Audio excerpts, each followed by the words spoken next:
I sat down to check my email one day, expecting the usual collection of advertisements, notifications, and junk that seems to multiply overnight. But one email stopped me. It was from Find a Grave. Someone had fulfilled a photo request I had submitted. Some stranger had taken time out of their day to walk through a cemetery, find the grave I was looking for, photograph the marker, and send that image into the world where it eventually found its way to me. I do not know what kind of person does something like that for someone they have never met, but I am grateful beyond measure. For a moment, I hesitated to open the email. I knew what was waiting for me, and somehow I also knew that seeing it would make something very old feel very close again. Finally, I opened the photograph, and I just stared. I kept looking at that grave marker, thinking about how small it was, how inadequate that little piece of stone seemed for describing the man I knew as Big Daddy. His name was Elbert Leon Lewis. He was born in the late 1890s, and he was my mother's grandfather. But those facts do not begin to explain who he was to me. For the first 4 years of my life, Big Daddy was the center of my little universe. Every morning before my parents went to work, they marched my siblings and me across the street to his house. I could not get there fast enough. I could not wait to hear him call me by the name that belonged only to him, Bluebug. Now understand something. According to my childhood rules, nobody else was allowed to call me Bluebug. His house was my first sanctuary. I did not worry when my parents left for work. I knew we were going to be all right. More than all right. A day with Big Daddy meant something interesting was going to happen. It is amazing to realize that more than 50 years have passed since I last saw him. But when I think about Big Daddy, sadness is not the first emotion that comes to me. Joy is. My memories do something beautiful. They transport me. With nothing more than a pen, a piece of paper, a song, a book, or a set of dominoes, I can return to some of the happiest moments of my life. And I realize now that Big Daddy gave me something I would not fully understand until I became an adult. He taught me how to create sanctuary, not with expensive things, not with elaborate vacations, not by running away from life. He taught me that sanctuary can be created in the middle of an ordinary day. And one of his greatest sanctuaries was music. If Charlie Parker, Duke Ellington, or Dizzy Gillespie was not playing somewhere in Big Daddy's house, something was probably wrong. Music was simply part of the atmosphere. It filled the room. It filled him. I do not remember him listening to much blues. Big Daddy liked music with movement. Music with energy. Music that made the room feel alive. And apparently it made my little spindly legs feel alive too. I had absolutely no rhythm. None. But that never stopped me. I danced anyway. Big Daddy never sat me down and explained that music could soothe the soul. He did not have to. I could see it on his face. I saw it in his eyes when Dizzy Gillespie's A Night in Tunisia began to play. His whole expression changed. Years later, I had the opportunity to hear Dizzy Gillespie perform that song live. And as I sat there listening, I closed my eyes. Suddenly I could see Big Daddy. That wide smile. That look of pure joy. For just a moment, time disappeared. I was not sitting in a concert hall anymore. I was that little girl again. And Big Daddy was close. That is what music can do. Music is still one of my sanctuaries today. My musical taste is all over the place. I can listen to George Gershwin's Rhapsody in Blue 1 minute and George Clinton the next. And somehow both make perfect sense to me. Because it has never really been about the genre. It is about where the music takes me.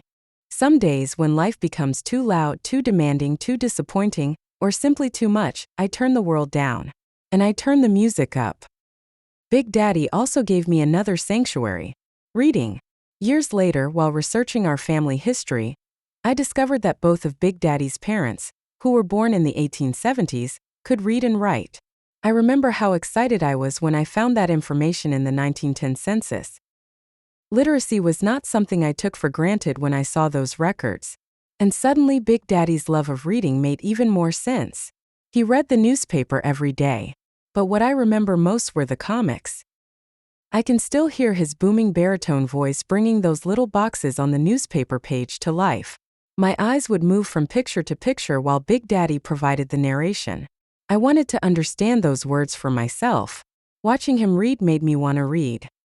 And once I learned, there was no turning back. I became the child hiding underneath the covers with a flashlight because bedtime had arrived before I reached the end of my book.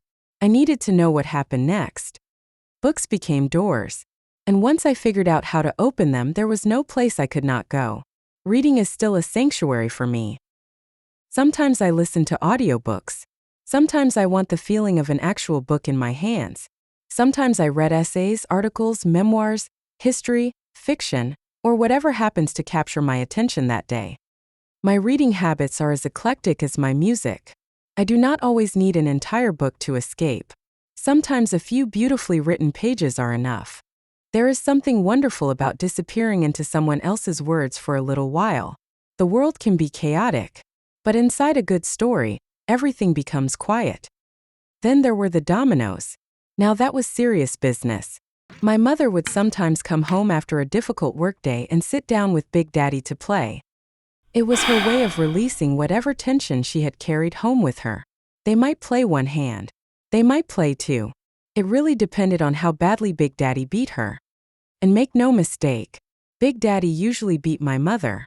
She would ask for a rematch even though everybody involved already knew how the story was probably going to end. Years later, dominoes became one of my favorite sanctuaries too. That surprises people sometimes. When I started playing online, more than one man informed me that he was definitely going to beat me because I was a woman. I never argued. There was no reason to. I simply let the bones speak for themselves. Because somewhere along the way, I learned that you do not always have to announce what you can do. Sometimes you can just quietly do it. But the truth is, I do not really play dominoes because I need to win. I play because of what happens to my mind while I am playing. Everything else disappears. The problems, the noise, the stress, the things I cannot fix at 2 o'clock in the morning. There have been nights when I found myself playing dominoes in the wee hours because life had become overwhelming. And somewhere between the shuffle of the bones and the strategy of the game, my mind became quiet again. That is sanctuary. And when I look back now, I realize how many coping mechanisms Big Daddy quietly gave me. Music, books, games, simple pleasures. He never called them coping mechanisms. He never called them mindfulness. He never called them self-care. Those words would come generations later. Big Daddy simply knew how to live. He knew how to create moments of joy inside ordinary days.